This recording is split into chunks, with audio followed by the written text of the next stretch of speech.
बिस्मिल्लाहिर्रहमानिर्रहीम। अस्सलाम वालेकुम बच्चों, उम्मीद करता हूँ सब खैरियत से होंगे। लेक्चर का आगाज़ हदीस नबवी से करते हैं।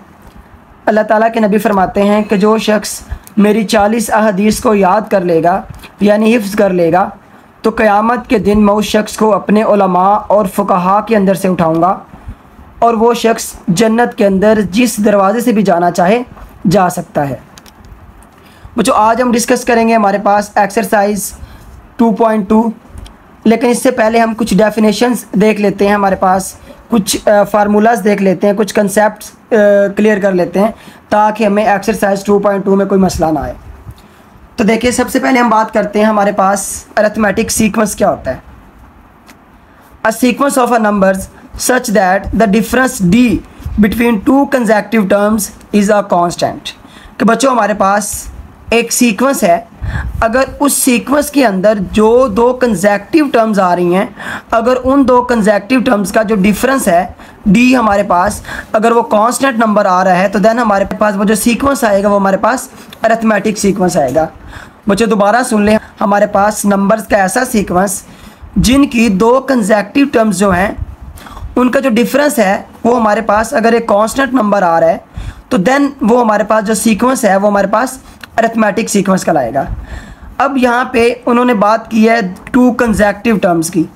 तो कंसेक्यूटिव टर्म्स का मतलब ये होता है कि एक टर्म के बाद दूसरी टर्म जो आती है, जैसे अगर हम कंसेक्यूटिव नंबर्स की बात करें तो हमारे पास हमेशा 1 के बाद 2 आता है, 2 के बाद 3 आता है और 3 के बाद 4 आता है। अब 1 और 2 दो कंसेक्यूटिव नंबर्स हैं, 2 और 3 भी दो कंसेक्यूटिव नंबर्स हैं। इसी तरह हमारे पास 3 और 4 भी हमारे पास कंसेक्यूटिव नंबर्स हैं।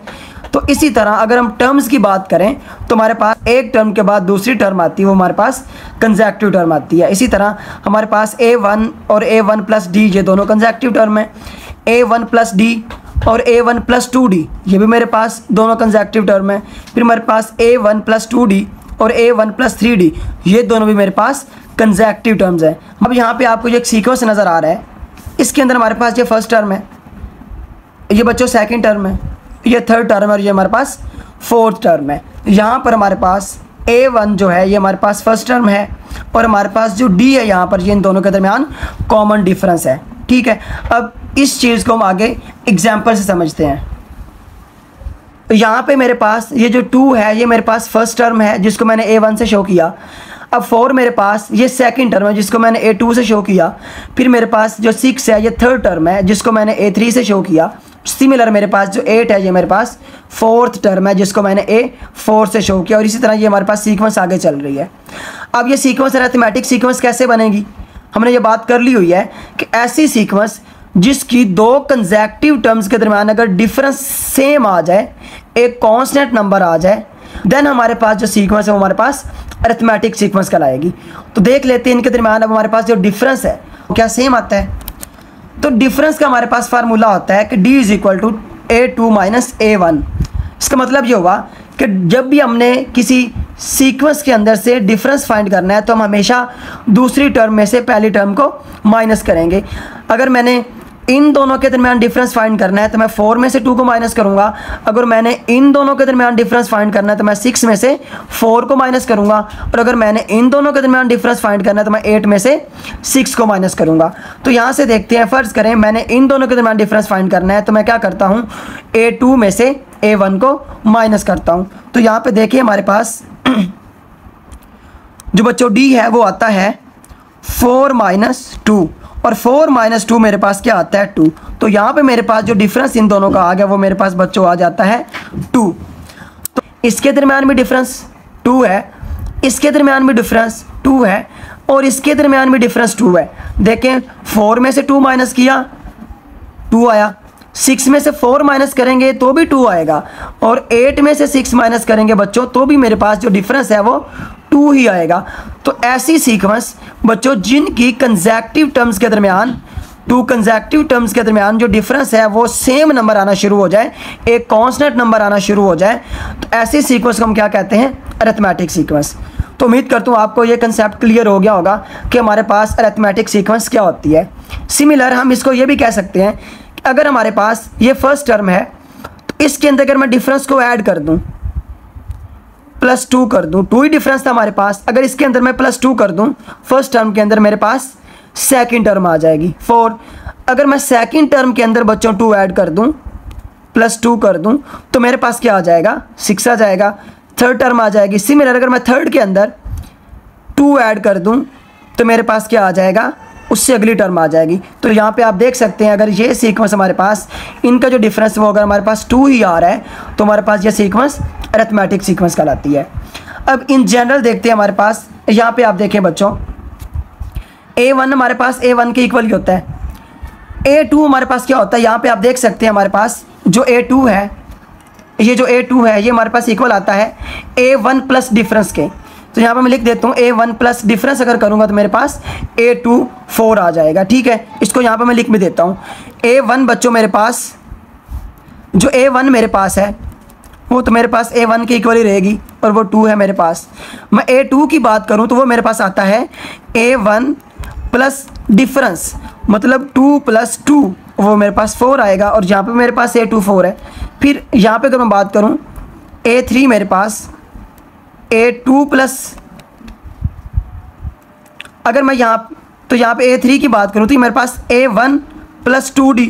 ठीक है, तो ये मेरे पास आएगा 2 + 2 × 2। तो यहाँ पे देखें मेरे पास 2 × 4, तो ये मेरे पास आ जाएगा 6। तो यहाँ पे देखें आप हमारे पास जो थर्ड है वो मेरे पास A3 वाली 6 ही आ रही है। तो बच्चों अगर यही टर्म्स हमारे पास चलती जाएं तो मेरे पास इनकी जो जनरल टर्म बनेगी वो ये बनेगी, जिसको मैंने बॉक्स के अंदर भी लिखा हुआ है, वो बनेगी हमारे पास an = A1 + n - 1 × d।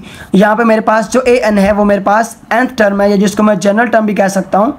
यहाँ पे हमारे पास n हमारे पास नंबर ऑफ टर्म्स होता है और यहाँ पे मेरे पास जो d है ये मेरे पास डिफरेंस होता है, जो हमने ऑलरेडी बात कर ली हुई है। तो बच्चों आगे हमारे पास है term to term rule. Term to term rule का मतलब क्या होता है कि एक टर्म के बाद दूसरी टर्म अगर हमने फाइंड करनी हो तो हम कौन सा रूल अप्लाई करें।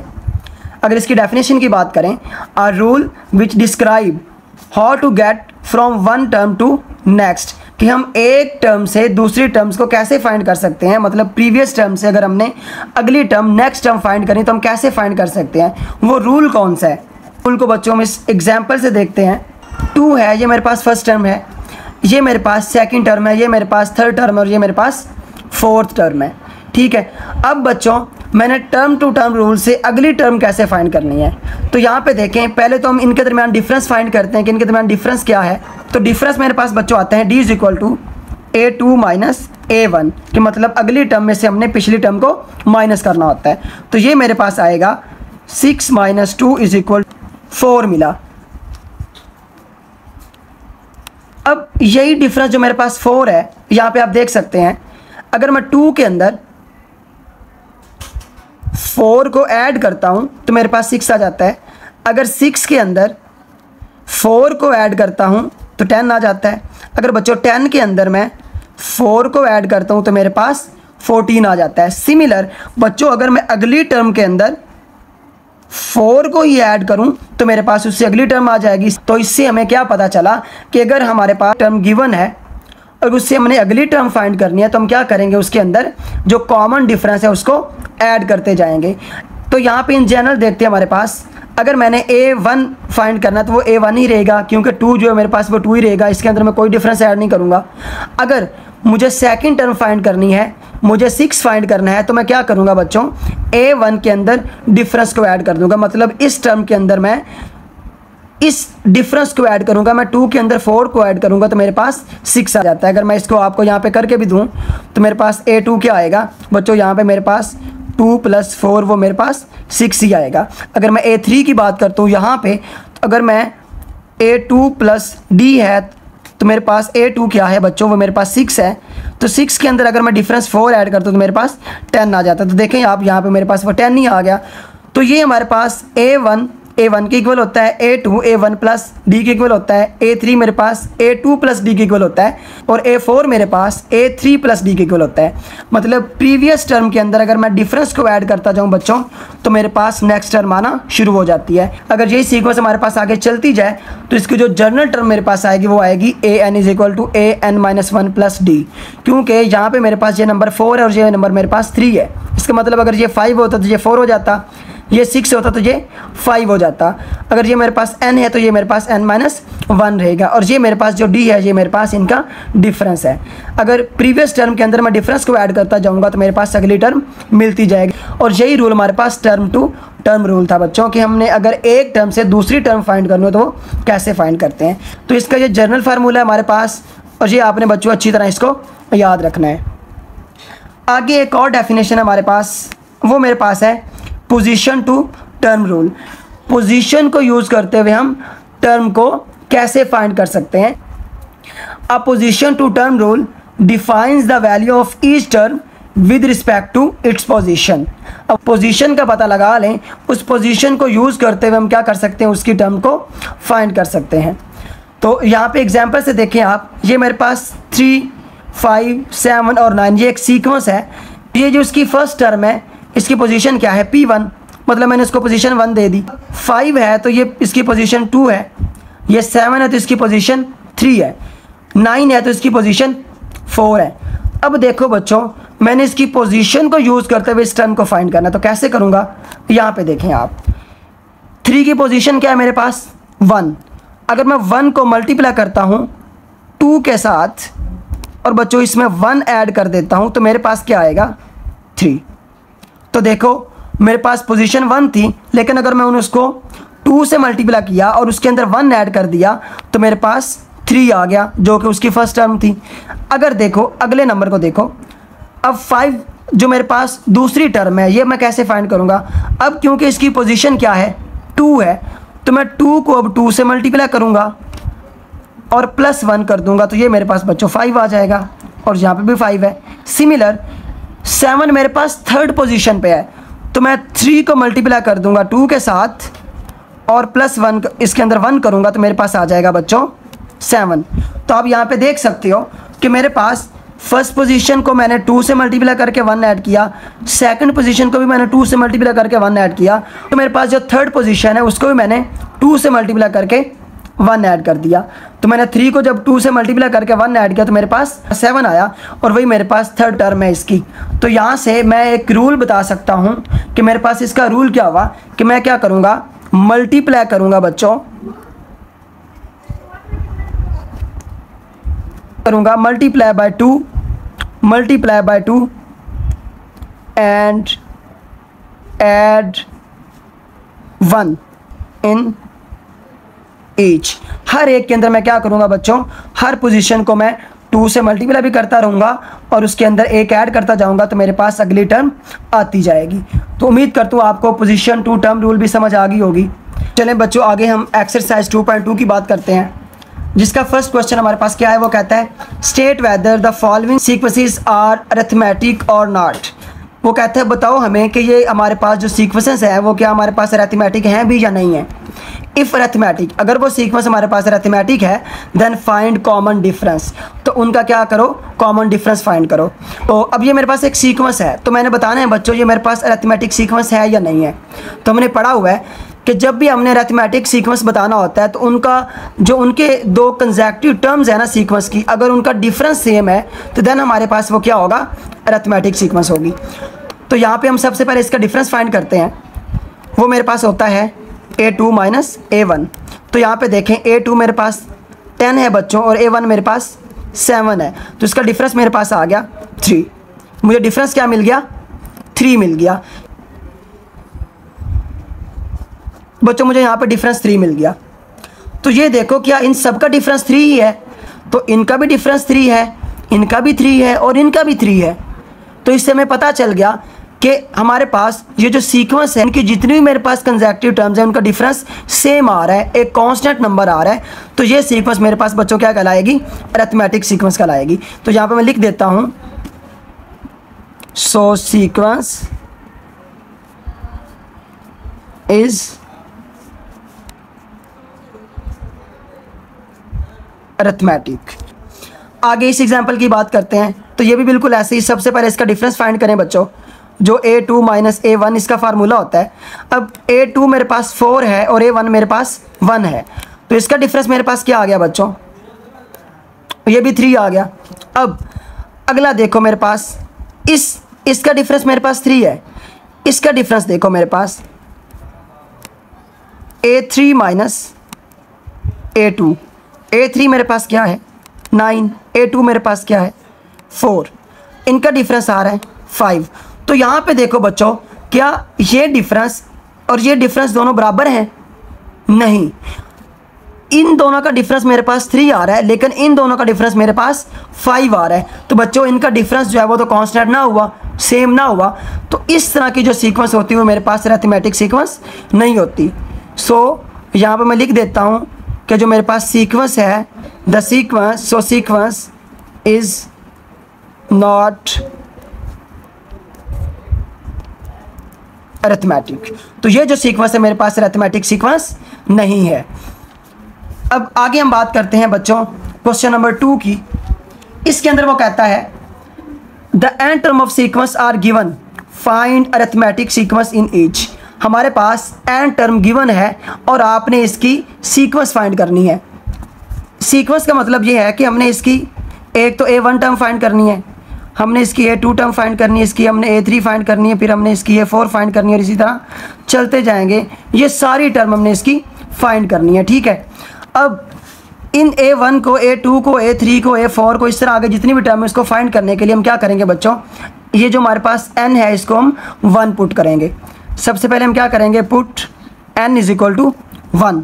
अगर मैं n को 1 पुट करता हूँ तो यहाँ पे देखो मेरे पास जो an is equal to 4n minus 3 है, ये क्या बन जाएगा बच्चों, ये मेरे पास बन जाएगा A1 is equal to 4 into 1 minus 3, जो कि मेरे पास आएगा 4 माइनस 3 इज इक्वल टू 1। तो यहाँ से मुझे जो A1 मिला वो मुझे क्या मिल गया बच्चों, यहाँ से मुझे A1 मिल गया 1, ठीक है। सिमिलर अगर मैं n को पुट करता हूँ 2, ठीक है, अब मैं पुट करता हूँ n को 2, तो मेरे पास ये क्या आएगा, A2 is equal to 4 into 2 minus 3, तो ये आएगा 8 minus 3 is equal to 5। Similar अगर मैं पुट करता हूँ n को 3, तो ये आएगा A3 is equal to 4 into 3 minus 3 is equal to, अब ये आएगा मेरे पास 12 माइनस 3 और ये इक्वल आ जाएगा मेरे पास 9 के। इसी तरह अगर आपने A4 भी फाइंड करनी तो वो भी कर लें। तो उसके लिए मैं क्या पुट करूँगा, n को 4 पुट करूँगा और A4 मेरे पास आ जाएगा 4 इंटू 4 माइनस 3 और ये मेरे पास इक्वल आ जाएगा 16 माइनस 3 इज इक्वल टू 13। अब ये मेरे पास अगर मैं इसके अंदर इन वैल्यूज़ को पुट करना शुरू कर दूं तो मेरे पास सीक्वेंस आएगा बच्चों 1, 5, 9 और 13 और ये आगे चलती जाएगी और यही हमने फाइंड करना था बच्चों, ठीक है। करना क्या था हमने, ये हमारे पास n टर्म सीक्वेंस थी, हमने उसकी एक सीक्वेंस फाइंड करनी थी, अरिथमेटिक सीक्वेंस फाइंड करनी थी। तो हम क्या करते हैं बच्चों, उसके लिए n को पहले 1 पुट करते हैं, फिर 2 पुट करते हैं, फिर 3 करते हैं, फिर 4 करते हैं और इस फार्मूले के अंदर n की वैल्यू पुट करते रहते हैं। इससे हमारे पास A1 भी आ जाएगा, A2 भी आ जाएगा, A3 भी आ जाएगा और A4 भी आ जाएगा। हमने जस्ट पहली 4 ही टर्म फाइंड करनी होती, 3 भी आप कर सकते हो, 4 भी कर सकते हो। तो उसको फिर हमने बाद में इस तरह एक सीक्वेंस की फॉर्म में लिख देना होता है। तो ये हमारे पास इस जनरल टर्म की सीक्वेंस आ जाती है।